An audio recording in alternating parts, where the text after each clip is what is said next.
नमो नमः बालाः। स्वागतं भवतां समेषाम् अस्याम् आभासीयायां कक्षायाम्। अद्य वयं भास्वती-द्वितीयभागस्य अष्टमं पाठं पठिष्यामः। पाठस्य आख्या अस्ति हल्दी घाटी। प्यारे बच्चों, आज हम जो पाठ पढ़ने वाले हैं उसका नाम ही आपकी नस नस में उत्साह का संचार कर देगा। हाँ, सही कह रही हूँ मैं। पाठ का शीर्षक है हल्दी घाटी। और हल्दी घाटी का नाम जैसे ही आपने सुना तो आपके मन के अंदर राणा प्रताप की वीरता यूं ही कौंध जाती है जैसे बिजली कौंधती है। तो आज हम उस खंडकाव्य के कुछ श्लोकों को पढ़ेंगे जिसका शीर्षक है प्रताप विजय। और यह खंडकाव्य लिखा है श्री ईशदत्त शास्त्री जी ने। यह अत्यधिक प्रसिद्ध खंडकाव्य है और इसका कथानक आप समझ ही रहे हैं कि महाराणा प्रताप की वीरता और मुगल शासकों के साथ जो उनका आजीवन चला है संघर्ष, उस पर आधारित है। इस काव्यांश में कवि ने हल्दी घाटी के प्रत्येक कण को उस संघर्ष का साक्षी माना है और वो मानते हैं कि आज भी जो उसकी सुंदरता है उसकी वीरता ही है।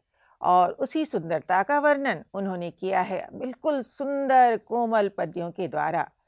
यह ऐतिहासिक कथानक है और कवि की जो वर्णन शैली है वो इतनी सुललित, इतनी सुंदर, इतने शब्दों की संरचना इतनी प्यारी है कि आपको सुनकर के ही इतना आनंद आएगा कि उसका अर्थ जानने की आपको स्वयं ही उत्सुकता होगी। तो आपका स्वाभिमान बचा रहे, इसको जगाने में ये पद्य अत्यधिक सहायक होंगे, ये ऐसा हम मानते हैं। आइए बच्चों, अब बात कर लेते हैं थोड़ा सा इस पाठ के उद्देश्यों की। यह पाठ जो रखा गया इसका कुछ तो उद्देश्य होगा। आप जानते हैं, मैंने कई बार आपसे कहा है कि न प्रयोजन मनुद्देश्य न मंदोपि प्रवर्तते। बिना प्रयोजन के, बिना उद्देश्य के मंद से मंद व्यक्ति भी किसी कार्य में प्रवृत्त नहीं होता है। तो इस पाठ को चयन करने का जो उद्देश्य है वह यह कि संस्कृत में किस तरह की रचनाएं हुई हैं, रचनाओं की विषय वस्तु में किस तरह की विविधता है, इससे आप परिचित हो सकें। संस्कृत में विज्ञान भी है, संस्कृत में वीरता भी है। श्रृंगार रस तो हर साहित्य में होता है, लेकिन वीर रस के काव्यों से परिचित कराना इस पाठ का उद्देश्य है।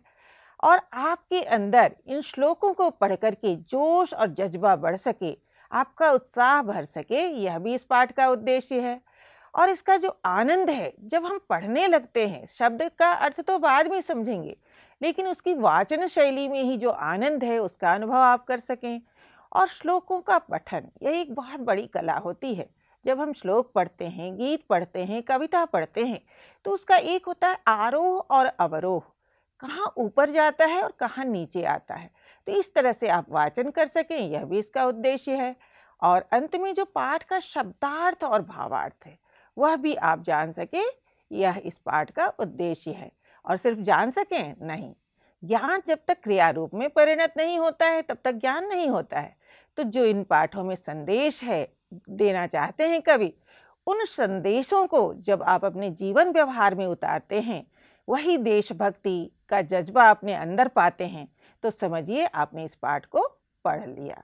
तो आइए श्लोकों के माध्यम से हम हल्दी घाटी की विशेषताओं को जानते हैं जो कवि ईशदत्त शास्त्री आपको बताना चाहते हैं।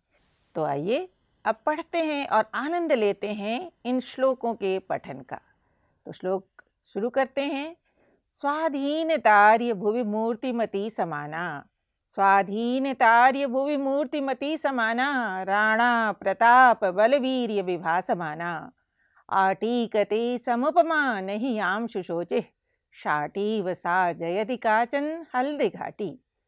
प्यारे बच्चों, देख लेते हैं, बड़े बड़े शब्द होते हैं तो अन्वय के बारे में आप जानते हैं कि श्लोकों में जो क्रम अव्यवस्थित से होते हैं उन्हें जब हम गद्य की भांति व्यवस्थित रूप में करते हैं तो वह होता है अन्वय। तो अन्वय के साथ ही हम शब्दों के अर्थों को जानने की कोशिश करेंगे। याम समुपमा नहीं आटीकते, याम जिसकी, जिसकी किसकी, हल्दी घाटी की। समुपमा नहीं आटीकते, सम उपमा जिसके समान उपमा, नहीं आटीकते, आटीकते इति पदस्य अर्थः भवति प्राप्नोति, जिसकी उपमा नहीं पाई जाती है, नहीं पाता है। और वह कैसा है?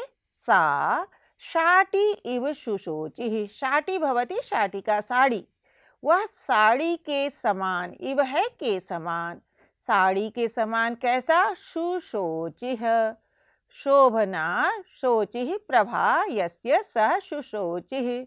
जिसकी प्रभा, जिसकी कांति बहुत सुंदर है, साड़ी के समान जो सुशोची है, सुंदर है, वैसी आर्य भूवि, आर्यों की भूमि पर, इस भारत भूमि पर समाना मूर्तिमती स्वाधीनता। समाना, मान के साथ, सम्माननीय, और क्या? मूर्तिमती स्वाधीनता। मानो स्वाधीनता ही एक स्त्री का रूप लेकर के आ गई हो, मूर्तिमती जैसे स्वाधीनता हो ऐसी। और राणा प्रताप बलवीर्य विभासमाना, राणा प्रतापस्य बलेन वीर्येण च विभासमाना। राणा प्रताप के बल से, ताकत से और उनके वीर्य से, उनके प्रताप से, उनके वीरता से जो विभासमान है, जो शोभित हो रही है, शोभायमान है, ऐसी काचन हल्दी घाटी जयति। कोई हल्दी घाटी नाम का जो जगह की जगह हो जाएगा, यहाँ पर स्त्रीलिंग है, नाम का की जगह जयति, वह जीतता है, यानी सुशोभित हो रहा है। अर्थात भारत भूमि पर हल्दी घाटी सुशोभित हो रही है, उसकी जय हो रही है। और कैसी है हल्दी घाटी? जिसकी उपमा नहीं प्राप्त होती है, उसकी उपमा हम किसी से नहीं दे सकते हैं। और जो साड़ी के समान, जिसकी प्रभा बहुत ही सुंदर है।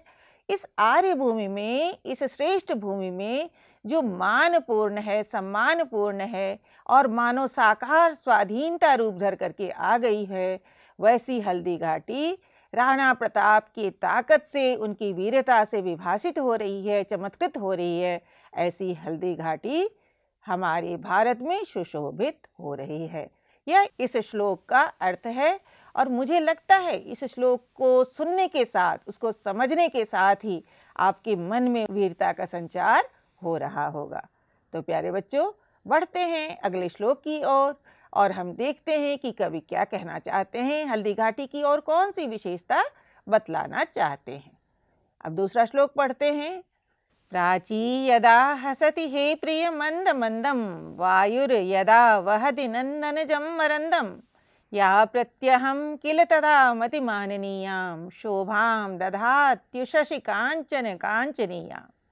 प्यारे बच्चों, अब इस श्लोक का अर्थ देखते हैं हम अन्वय के माध्यम से। अन्वय में आपको अपने आप आधे से ज़्यादा अर्थ तो अपने आप ही लग जाएगा। उसके बाद जो बच जाएंगे, जो क्लिष्ट शब्द आपको लगते हैं, प्यारे बच्चों, मैं आपको बता दूं कि कोई भी शब्द क्लिष्ट नहीं होता, कठिन नहीं होता। आपका अगर उससे परिचय नहीं होता है तो आपको कठिन लगता है। जब आप परिचित हो जाएंगे तो वो अपने आप आसान हो जाएगा। तो देखिए, अन्वयों के माध्यम से अर्थ करने की कोशिश करते हैं। हे प्रिय, ओ प्रिय, ओ प्यारे। यदा प्राची मंद मंदम हसति, प्राची का भवति? पूर्व दिशा भवति, पूरब दिशा। कैसे बहती है? मंद मंदम हसति, मंद मंद हंसती है, धीरे धीरे हंसती है। अब पूरब दिशा मंद मंद कब हंसेगी? जब सूर्योदय का समय होगा, जब सूरज की जो रोशनी होती है थोड़ी धीमी होती है, अर्थात यह सूर्योदय के समय का चित्रण है। तो यदा प्राची, जिस समय पूरब दिशा मंद मंदम हसति, धीमे धीमे हंसती है, यानी सूर्य की किरणें धीमे धीमे फैल रही हैं। यदा च, और जब वायु यानी हवा नंदनजं मरंदम वहति, नंदन जो है स्वर्ग का उपवन है, और नंदन से उत्पन्न मरंद को यानी पुष्प के पराग को धारण करता है। अब किसी भी फूल के उद्यान की आप कल्पना कीजिए, वहाँ पर खिले हुए फूलों की आप थोड़ी सी कल्पना कीजिए, और जब फूल होंगे तो उनमें पुष्पों के पराग भी होंगे, और जब वो पराग होते हैं, जब धीमी धीमी हवा बहती है तो वो पराग उड़ेंगे वातावरण में। तो यही कवि का कहना है कि यदा वायु, जब वायु, हवा नंदन वनात्, स्वर्गस्य उपवनात् उत्पन्नम मरंदम पुष्पपरागम वहति। पुष्प पराग को लेकर के, फूलों के पराग को लेकर के बहता है। तदा उस समय, उषसि, उषसि का अर्थ है प्रातः काल में, प्रातः काले प्रत्यहम, प्रतिदिनम, प्रतिदिन, या जो मतिमाननीया, मतिमाननीया इति पदस्य अर्थः भवति बुद्धिसम्मताम्। बुद्धिमानों के लिए, जो बुद्धि संपन्न लोग हैं, उनके कांचनीया, कांचन का अर्थ होता है सोना, और कांचनीया क्या हो गया? सुनहला। कांचनीयाम कांचन शोभाम दधाति किल, बिल्कुल सुनहला जैसे सोने की शोभा, सुंदरता को दधाति यानी धारयति, जैसे धारण कर रहा हो। प्यारे बच्चों, जब हम किसी भी श्लोक का अर्थ जानते हैं, समझते हैं, तो पूरी तरह से उसे समझने के लिए हमारे अंदर थोड़ी सी कल्पनाशीलता होनी चाहिए। कल्पनाशीलता जब होगी तभी तो आप इसका अनुमान कर सकते हैं कि अब देखिए कल्पना कैसी सुंदर कल्पना है कि पूरब दिशा में सूर्योदय हो रहा है, धीमी धीमी पीली रोशनी फैल रही है, और हवा जो है नंदनवन यानी स्वर्ग का जो उपवन है उससे मरंद लेकर के, पुष्प पराग लेकर के बह रहा है। तो सूरज की पीली पीली रोशनी, यहाँ फूलों का मरंद लेकर के बहती हुई हवा, और प्रातः काल में जो सुनहली शोभा है उसको धारण करके बहती हुई जो हल्दी घाटी का सौंदर्य वर्णन किया है कवि ने, यह अद्भुत है। तो थोड़ा सा कल्पना की आंखों से देखिए और इसका आनंद लीजिए। और आइए अब बढ़ते हैं इसके अगले श्लोक की ओर। अब इस श्लोक में कवि कहना चाहते हैं कि जो वीर हैं वही इस धरती की बात सुने या इस धरती पर पैर दें। और थोड़ी सी धमकी भी है कवि की कि अगर तुम्हारे अंदर वीरता नहीं है, तुम्हारे अंदर देश प्रेम नहीं है, तुम्हारे अंदर स्वाभिमान नहीं है, तो इस धरती पर पैर रखने की गलती मत करना। यह धरती राणा प्रताप की धरती है, उसकी वीरता से यह प्रकाशित है, उसकी वीरता से यह ओतप्रोत है, और इस धरती पर गलती से भी कायर लोग प्रवेश न करें, ऐसी कवि की इच्छा है। तो आइए श्लोक को पढ़ते हैं। माँ कातरा, माँ कातरा स्पृशत माम प्रिय पारतंत्र्या, माँ कातरा स्पृशत माम प्रिय पारतंत्र्या, अद्यापि यन्न विहिता जननी स्वतंत्रा, यत्रेदमेव गदतीव ततिस्तरूणाम शाखा कदम्ब कृत मरमर मातनोति। तो प्यारे बच्चों, इसके अन्वय को देख लेते हैं अब। यत्र, जहाँ पर, तरुणाम ततिः, मनुष्य नहीं कहता है, वृक्ष कहते हैं। तरु क्या होता है? वृक्ष। वृक्षाणाम ततिः, ततिः भवति समूहः, वृक्षाणाम समूहः किं कथयति, क्या कहता है? प्रिय पारतंत्र्या। अब प्रियम पारतंत्र्यम येषाम ते प्रिय पारतंत्र्या, जिनको पारतंत्र्य अर्थात परतंत्रता, गुलामी जिनको प्रिय है, अच्छी लगती है। और वो कैसे हैं? जिनको गुलामी किसको अच्छी लगेगी? जो कातर हैं, जो डरपोक हैं, कायर हैं। तो ओ कातरो, ओ कायरो, तुम्हें जिनको भी परतंत्रता अच्छी लगती है, वह यत अद्यापि जननी स्वतंत्रता न विहेता, जो कि अद्य अपि, आज भी, जननी यानी माता। यहाँ माता कौन सी माता है? भारत माता है। स्वतंत्रा न विहिता, जननी को, भारत माता को यदि तुमने स्वतंत्र नहीं किया, विहिता कृता अर्थात आंदोलन करने के बाद अगर तुमने इस भारत भूमि को स्वतंत्र नहीं किया है, तो तब मां, मुझको, मां स्पृशत, बिल्कुल मत स्पर्श करना। माम यहाँ पर है असमर्थ शब्द के द्वितीय एक वचन का रूप है, यानी मुझको, और माँ का अर्थ होता है मत। यह निषेधात्मक अव्यय है, आप जानते हैं, जैसे अंग्रेजी में डोंट कहते हैं, हिंदी में मत कहते हैं, संस्कृत में इसको माँ कहते हैं। बच्चों, आप ना में, नहीं में और मत में तो अंतर जानते ही हैं, वही संस्कृत में ना और माँ में अंतर है। तो कहते हैं तरुओं की तति अर्थात वृक्षों का समूह क्या कहता है? जिन्हें गुलामी अच्छी लगती है और जो डरपोक हैं। और डरपोक कब वो प्रमाणित होते हैं? अगर उन्होंने आज तक भी जननी को, भारत माता को स्वतंत्र नहीं किया है, तो ऐसी स्थिति में मुझे मत छुओ, अर्थात हल्दी घाटी की जमीन पर आने की गलती भी मत करना, ऐसा दुस्साहस भी मत करना, ऐसी जुर्रत भी मत करना।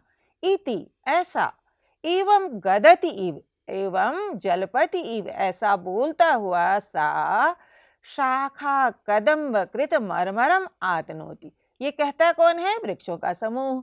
तो वृक्षों में क्या होती है? टहनियां होती हैं। शाखा क्या है? टहनी। तो टहनियों का शाखा नाम कदम्बेन, शाखा नाम समूहेन क्रीतः मर्मरः। मर्मरः किं भवति? शुष्क पत्र ध्वनि भवति। सूखे हुए पत्तों की जो ध्वनि होती है वह होती है मरमर।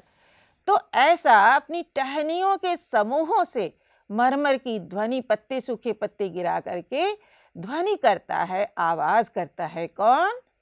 वृक्षों का समूह। और वह किसको सावधान करता है, किसको सचेत करता है? जिन्हें वीरता प्रिय नहीं है, जो कायर है उनको। तो मुझे लगता है बच्चों इन श्लोकों के अर्थ आपको समझ में आ गए होंगे। तो बढ़ते हैं आगे और देखते हैं क्या कहना चाहती है हल्दी घाटी की धरती।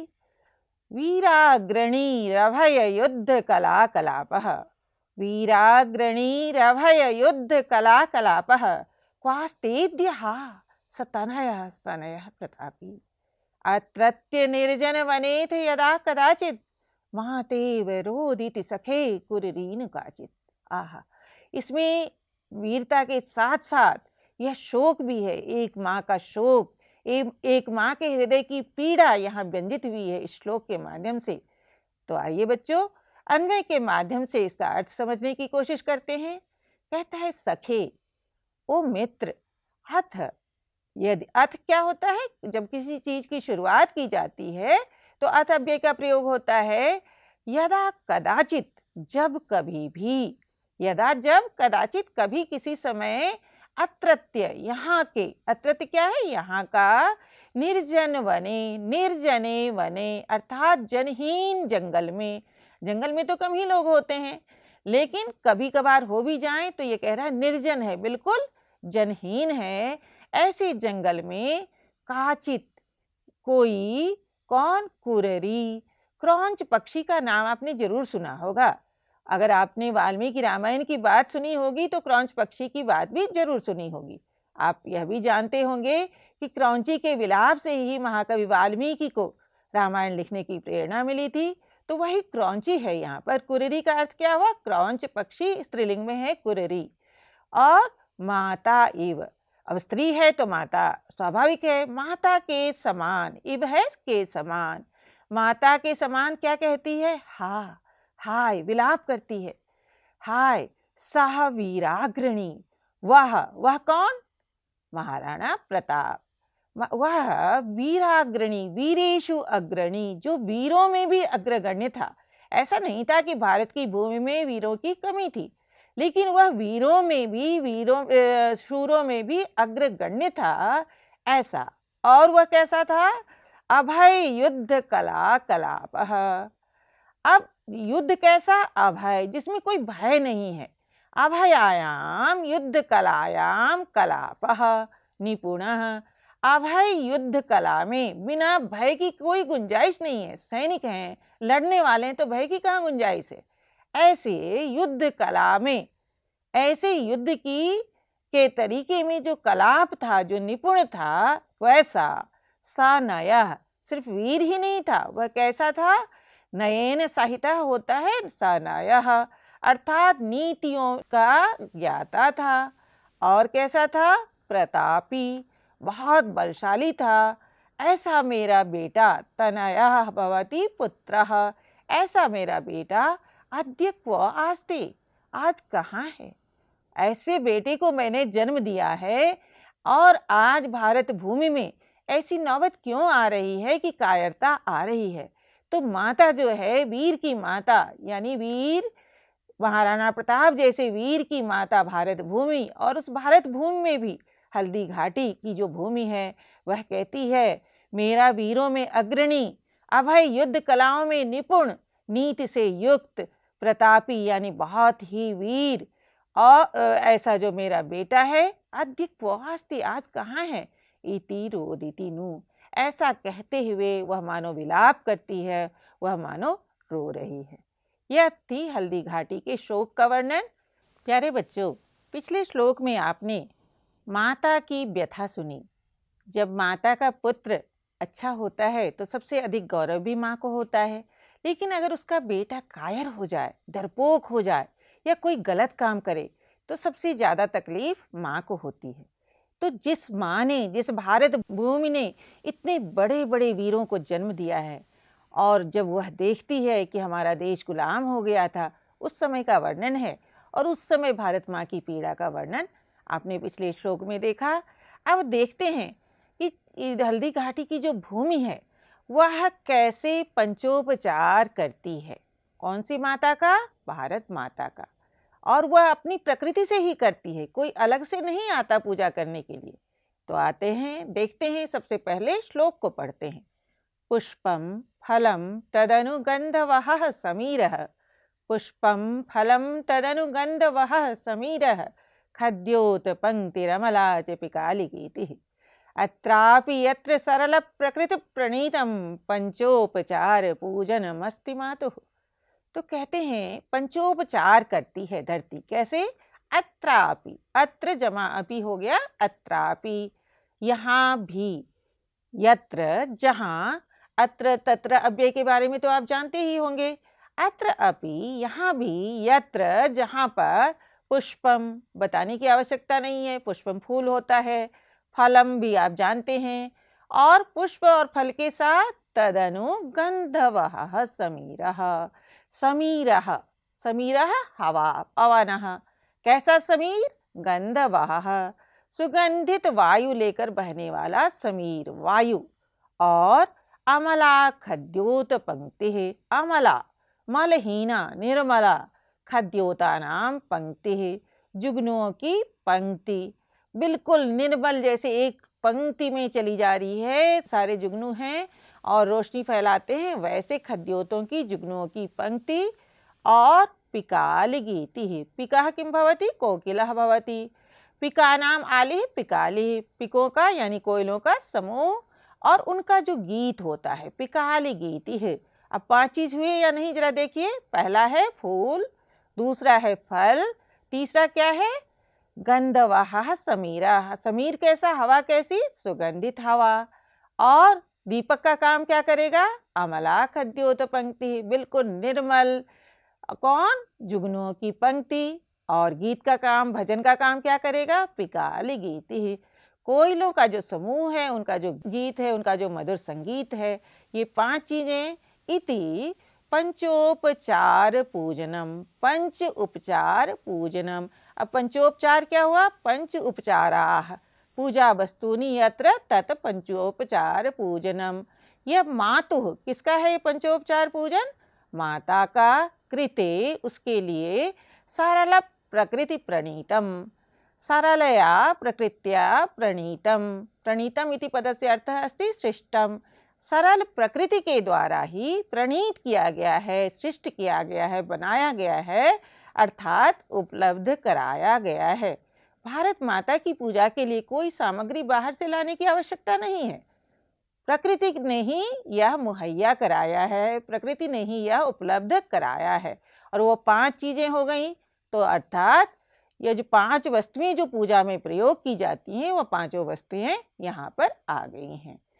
तो बच्चों, इन जो 5 श्लोकों में आपने देखा, वह क्या देखा है? एक तरफ तो राणा प्रताप की वीरता की बात आपने जानी ही, और आपने यह भी जाना कि वह धरती जहाँ पर कोई बहुत बड़ा वीर, बहुत बड़ा विद्वान, बहुत बड़ा यशस्वी कोई व्यक्ति जन्म लेता है, तो वह धरती अपने आप में गौरवान्वित होती है। और वहाँ के कुछ सौंदर्य की भी बात भी कवि ने कही है। तो कवि की जो कल्पना है वह यथार्थ पर आधारित है, और उस यथार्थ का वर्णन उन्होंने बड़े ही सुंदर शब्दों में किया है। यह पाठ चूँकि बड़ा है तो एक कक्षा में इसे समाप्त करना थोड़ा सा आसान नहीं होगा, तो इसे हम अगली कक्षा में भी देखेंगे और अगली कक्षा में इस पर विस्तार से बात करेंगे। प्यारे बच्चों, इन श्लोकों को आप एक बार जरूर पढ़ेंगे और बहुत अच्छे से पढ़ना शुरू करेंगे और उसका अर्थ समझने की कोशिश करेंगे। इसके साथ ही मैं आज आपसे विदा लेती हूँ और अगली कक्षा में हम पुनः जो शेष श्लोक हैं उनका अर्थ भी देखेंगे और आपके अधिगम की जांच भी करेंगे।